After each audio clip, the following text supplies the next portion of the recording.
Hi, this is Alexandra Bracken, author of the Darkest Mind series. I'm here wearing my official podcaster hat because this is the first ever edition of the Let's Talk YA podcast. I am so excited and honored that I get to be here for the very first one. This is going to be a podcast series where editors and authors talk openly and sometimes for, let's be honest, a really, really, really long time about their books. And so even though The Darkest Minds is, technically my book, there's one other person who might know it as well as I do, and that is my longtime editor, Emily Meehan, who's right here with me. I'm here. I am going to start by asking Emily some awkward questions maybe, and then from what I understand, we're just going to kind of talk about that, small little movie that's coming out, whatever moves us in our heart. Yeah, and we have the advantage of having seen the movie. Yeah. So that's exciting. We can talk a little about that. I wish we had seen it together. I know, that's like a bummer. We should have FaceTimed. You could have watched my reaction in real time. Let's dive into said awkward questions. Emily, what is it like to edit me? Alex, you write a lot of words. I write very long books. All the words. All the ideas. And the problem with that is not with you, it's with me, because, as you know, I am the slowest reader. We are kind of an unlikely pairing in that way. Well, I like to say, I've always said this to my authors, that I'm sorry. First off, I am very sorry, because I never should have started in this trade, because I am the slowest editor. I'm the slowest editor because I'm the slowest reader. Yeah, but I actually feel like that's how you have to read it very slowly and in depth and kind of go back and back again to make sure you've actually gotten that information. It makes sense that editors should be slower readers than the casual reader or author who's kind of going through their draft and whatnot. But it is pretty funny that I'm like, here's 800 pages for you to read in a week. And that's my fault too, because we always put you on a really tight schedule. But it's funny, we can peel back the curtain, right? Yeah. So when you're starting out in editorial, you have to learn from people who've been doing it a long time. It's like an apprenticeship type gig. And one person that I learned from, his name is David Gale. He's still at Simon & Schuster doing amazing books. But he, and a lot of editors do this, they read the manuscript really fast once over. And then they go back in. But I can't do that because I actually cannot read something fast. I've tried it a million times his way. Mm-hmm. So I actually usually only read it once all the way through and then go and take notes as I go. So what's it like to edit you is it just takes me a very long time. Long time. And, you have a lot of ideas. So we have to take things out. And so, I think sometimes when you're writing, you can't see the forest for the trees. So my problem has never been that I'm a skeletal first drafter. It's that I basically want to have it all, at once, and it's a lot of plotting. It's a lot of, and then they went here, and then they went here, and then this something happened.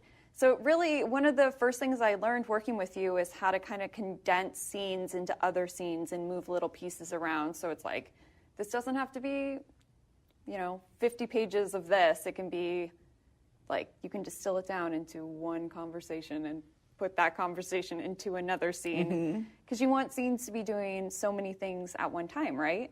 You have a way of making, something probably 10 times more complicated than it needs to be. You're but no, they have to go to this place and then this place and then this place and then that happens. We're why don't you just go straight to that spot?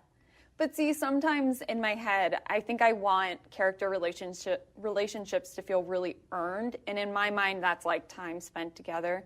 So it's true. Sometimes I don't go from point A to B. I kind of zigzag between A, D, E, and then arrive at B finally, because I'm these characters haven't spent enough time together to have had this big emotional conversation or to have flipped the switch. But in actuality, you are right, I would say 99.9% of the times. And occasionally I'm I don't think I can condense it because it affects something later on. But thankfully. Gotten a little bit better at plotting as I have gone along. So that kind of leads into my next question, which is, when do you do the bulk of editing? Because I think a lot of people who are aspiring to be editors or work in publishing, like the thing you learn very quickly as an assistant, as an editorial assistant, is that you do a lot of your work at home and not actually in the office. Is that your experience, or do you do a lot of editing here in the lovely Hyperion/Disney Books building? Well, when I started out in editorial, we used to have to print out the manuscript and bring it home. I know. All the children listening are gasping.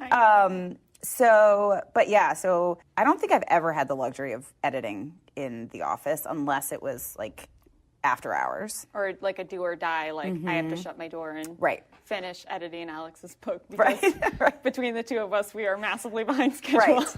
And in those cases, I usually block out time and just stay home. I always say my peak creative hours are unfortunately between midnight and 4 a.m., but I think they're also the peak creative hours simply because that's when no one else is online and Twitter kind of stops moving and there's less of a temptation to keep looking because it's like everyone else is asleep and I'm like, oh, now I have to finish all of these words. So yeah, it is kind of crazy to think about. We live in a culture of interruption.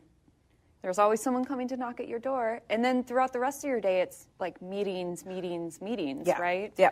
It's a lot of meetings. Cover meetings, acquisitions meetings, sales meetings. Call to print meetings. Those are fun because that's when we get to say how many books we're going to print. Yeah. And for yours, it's a lot. That's awesome.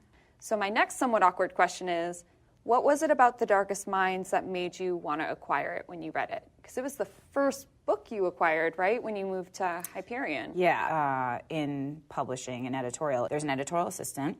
They usually support at least one editor, most of the time two. Everybody approaches submissions differently. When I first started, I was reading things kind of simultaneously with her. But then over time, you start to realize, like, oh, we have the same taste. We both kind of came to each other and said, this is amazing. This writing is, I mean, you're an exceptional writer. Even, the editorial process, it's like I said, we talked about it. It's tightening for you. We don't really mess with the structure of your sentences, and your prose is just beautiful, no matter what you're writing. And so I do remember, though, the first line was that line about the white noise, and when the white noise came on, we were pulling weeds. We were in the garden pulling weeds, yeah. And that, I still remember that line as being the thing that pulled me in right away.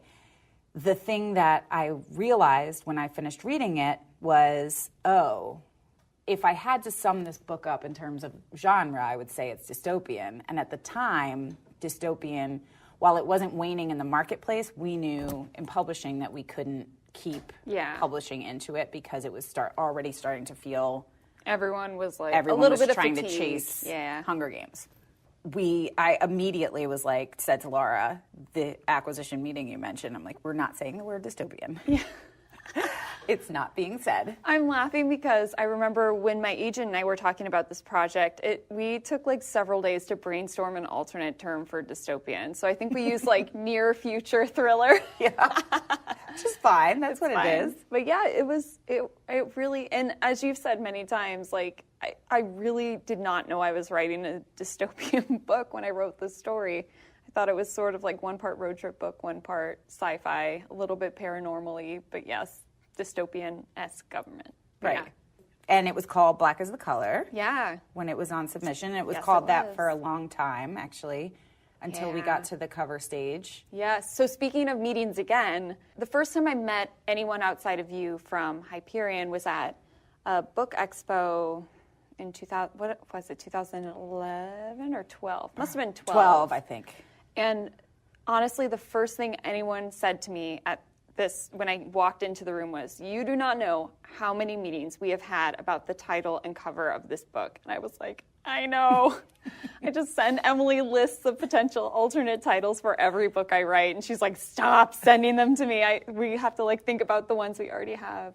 But yeah, it was really interesting because as I was writing The Darkest Minds, I really was like, wow, no one is asking me to change the title of this book. It's kind of an odd title, but it's kind of cool, but it's kind of weird. I love the title. I love the title too. And so I was expecting it eventually that we were going to have to change the title. Not that I was clever enough to actually brainstorm alternate titles ahead of the time.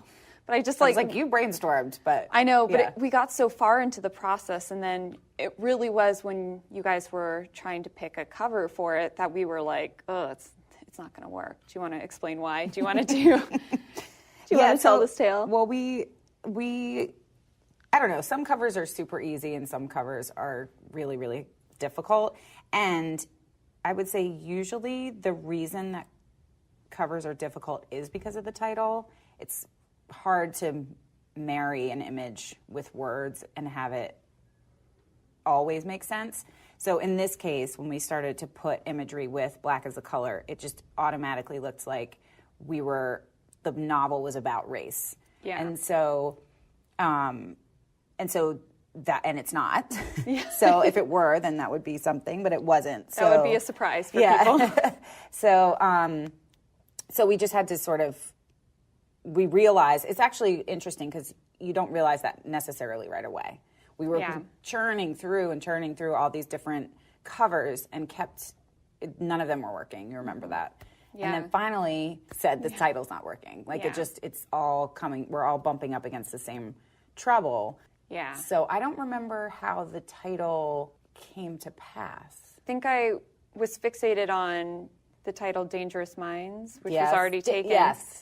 And I think actually... Michelle Pfeiffer. Yes. And I was like, can't take that from Michelle. Also, that would be very confusing for people. And I was like, something that feels like that. Mm-hmm. And all I had to do was change one word. But I actually think one of my critique partners, Anna, might have initially suggested it to me, and I did not like it. This has happened a couple times too, where I sometimes have to come around to something, and you'll suggest it, and then I'll be like, and then this happens with covers too, where you're like, this is amazing, I love it, and I'm like, I don't like it.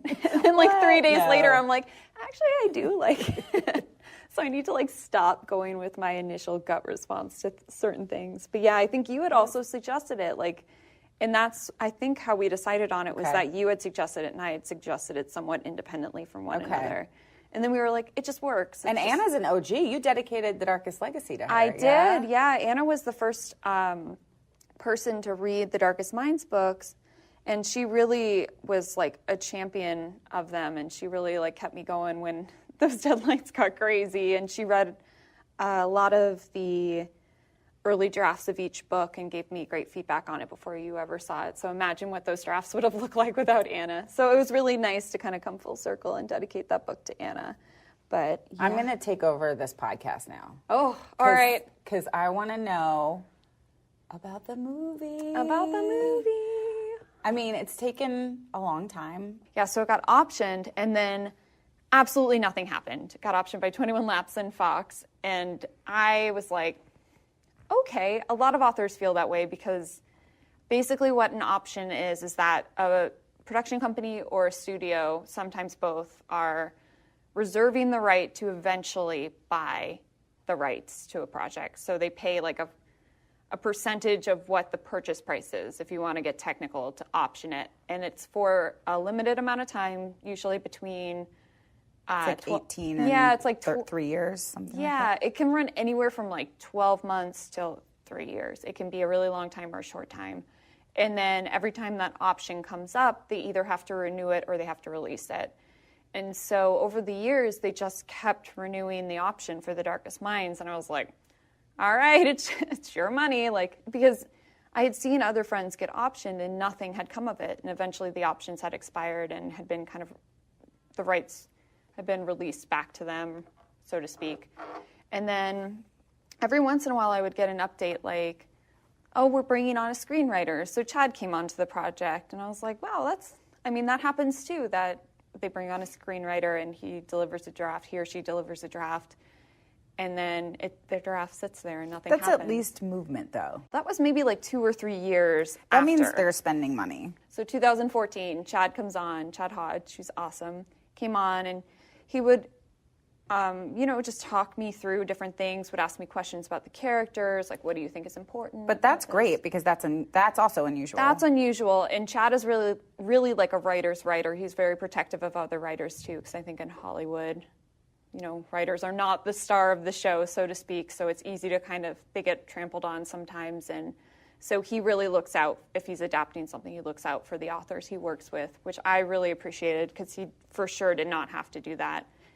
He was surprised too because usually they bring on additional screenwriters to kind of tweak and not meddle, but to give like a different take. Right. But it was only pretty much like right into the end when Jen was giving her notes, and I think maybe one other person kind of added a line or two or read it for feedback. It was only Chad and only this production company and pretty much the same people at the production company and at Fox were there the whole time. And that's, I think, what ultimately moved it through was these same champions over the years who kept checking in, who didn't let the project die. And then, in 2016, it seemed like things were actually really starting to happen a little bit because the option was about to expire again. And they were like, we have a director we really like, but we want you to let us extend the option for like another 3 months so she can talk to the studio and pitch her vision of it.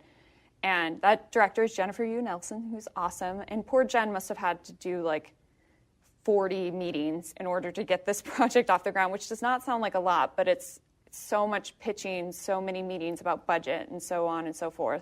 So at any point, this project could have died, and somehow it like made it through studio executive notes. It made it through all of these many different hands on the project. And then they started filming in April of 2017. Yeah, I mean, it did. You're right, because you say sometimes, I've heard you say that it seemed to sort of, once it was like a go, it happened was in like 5 minutes. It was really fast. And it almost happened a little bit faster because they were thinking about starting shooting in fall of 2016, and then they were like, that's too quick. We want to be able to really scout the Atlanta locations and find the right people for the project. So I'm glad they waited too, I'm glad they waited too. I said even though, because I was thinking about all of the crazy weather they had while filming. Yeah. Like it was a torrential downpour that first day of shooting. I was like, sorry, guys. April on the East Coast, a little dicey, I guess.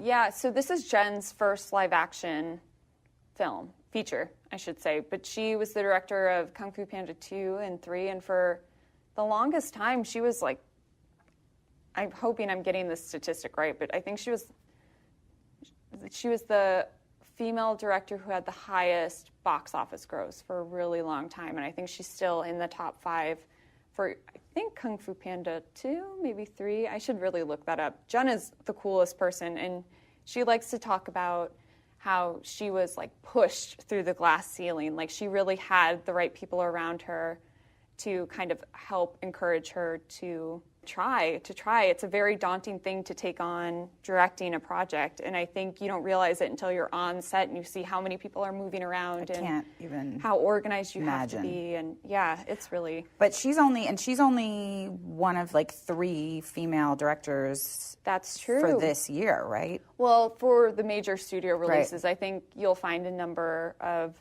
female directors in the indie sphere, so to speak, but like one of only 3 with a major studio release, which is really sad. Like to think about that, it's like, what happened, guys? Well, I think it's cool. I think it's literally cool too, what happened, but, guys. But I think it's cool that it's that statistic that it's a female lead, Amanda Stenberg, who's amazing, Who's and then great, Alexandra, the author. It's kind of a cool story. Ladies from in that charge. Exactly. Female editor too. Think about it. Oh well, real important in that scenario. You are. Where would the story be without you? Did you know all along that you were going to get to have a cameo? To have a cameo? Which we've seen. Jen had sort of been sending me updates throughout the process. Like right before they started shooting, we had talked a number of times on the phone, and right before she started shooting, she hopped on the phone with me to go over the last of the script changes that they had made.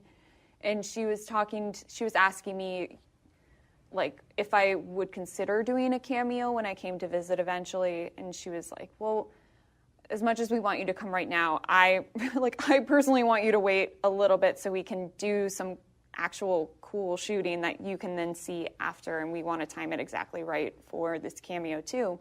So I'd known for a little while, but I was like waiting for the email to be like, come to Atlanta, film your cameo. And when I got there, I had announced to the internet that I was doing this cameo, much to the horror of the Fox the studio publicist who was like, we did not want you to tell anyone that you were doing a cameo. Because they just, whoops. I know. Well, but now you have to put it in the movie. Sorry. But yeah, I think they just like to kind of control the flow of information when it comes to that kind of thing. But she's like, just don't tell anyone what the cameo is. But I think I have to tell people what the cameo is because, as you know, I almost it's like if you don't know, because you can't really see my face. I'm kind of like a blur a little. But like once you know, you're like, that's her. Yep. Yeah. So it was You nailed it. I nailed that turn. Yes. You guys, that was my whole job. All I had to do was literally turn and reveal a character in a hospital bed, and I somehow managed to mess that up. It was I don't know how actors do this. It feels like very stressful because the set is dead silent, and then there are cameras rolling towards you on a track. Yeah. And it's like no one's speaking, so all you can hear are your shoes like clomp, clomp, clomping on the ground, and you just feel very awkward because everyone's watching you. Ugh, I don't know how actors do it. It ended up being really fun, as horrible as I just made it sound. And they were so cute. They like gave me my own trailer.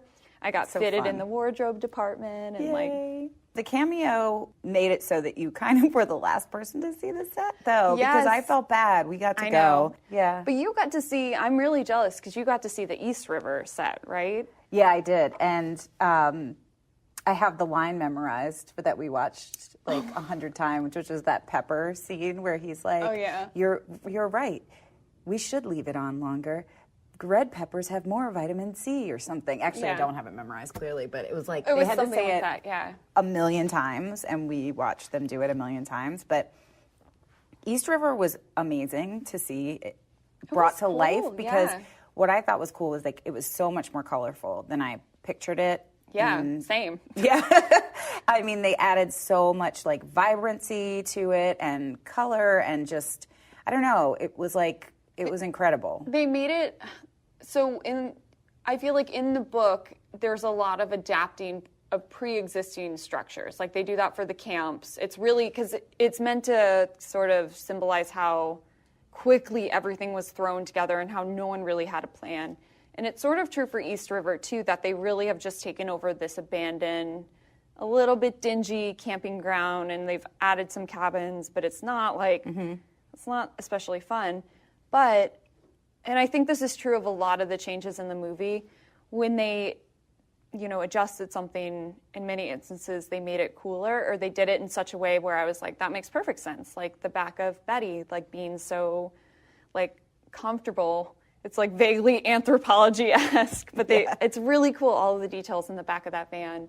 But with East River, you're like, yeah, kids live there. It would be colorful. They'd want to, like, paint on things, and they would want to be able to express themselves in other ways because they've been contained in these camps, or they've been on the run for so long and in such danger. So it was really beautiful, I think, to see such a vibrant set, even though there's something dark happening under the surface of that.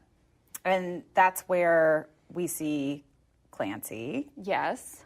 What do you think of Clancy? I was nervous about Clancy of all the characters. I was the most nervous about him, just because his character is so nuanced and so like I just wasn't sure what they would do with him, and making him be too creepy or too he could have gone like very cartoony. That was what I was worried about. But when Patrick was cast, I was like, oh, now I don't have to be worried, because he's such a good subtle actor. And if you've seen him on the Netflix show The OA, like, you know what I mean. Like, he has this, I haven't seen that. He's like the exact opposite of what you would expect based on some of these roles he's taken. He's such a warm, friendly person, and like, so I'm almost glad I met him as a person before I saw him as Clancy, because he made my skin crawl, because he really is that like essence of white male privilege who like thinks he's right and feels wounded. And like, Clancy really did have a rough time of it, and that really damaged who he was as a person and changed who he was as a person. And so Patrick, I think, plays him exactly right in that he's someone who was deeply, deeply hurt, but is also like very subtle in, initially at least, in kind of his cruelty and how he wants control because he hasn't been able to have control. It was so funny. I was listening to you on a panel at some point, and we used to play the casting game with the book, but back in the day, so all those actors are way too old. They're like 30s. So we could not have imagined this cast. No, but they were perfect. But they were perfect. Were you surprised that I wanted to come back and write more Darkest Minds? I was surprised and delighted. You know I wanted you to write another.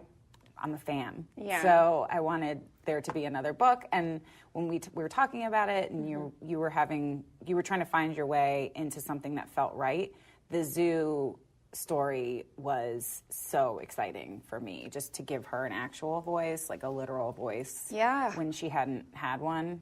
Right. And so her having her voice, the book is coming out July 31st. The book came out. The book is already out. The book came out in July. As you're listening to this. Yes. And but for those listeners who don't know what it's about, what is it about? The initial idea that I pitched you, I got really cold feet on because it was set, decades into the future. It really was a completely different cast of characters. And I was like, I like the basic essence of this idea in terms of the plot, but I was like, I feel like what readers actually want is to know what's going on with Ruby and Liam and Zoo and Chubs, and to see kind of like where they're at now.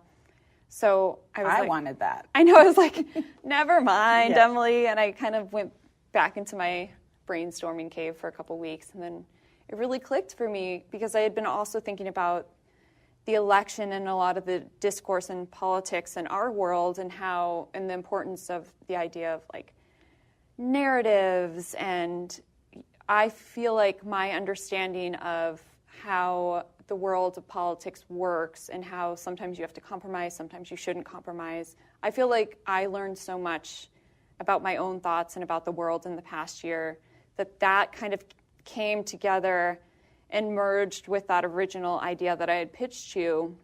And that original idea was based on something in the novellas that I was like, this is the plot point that I'll pick back up if I ever, or when I finally do come back to the series. This is the idea that I want to write about, which I will not spoil.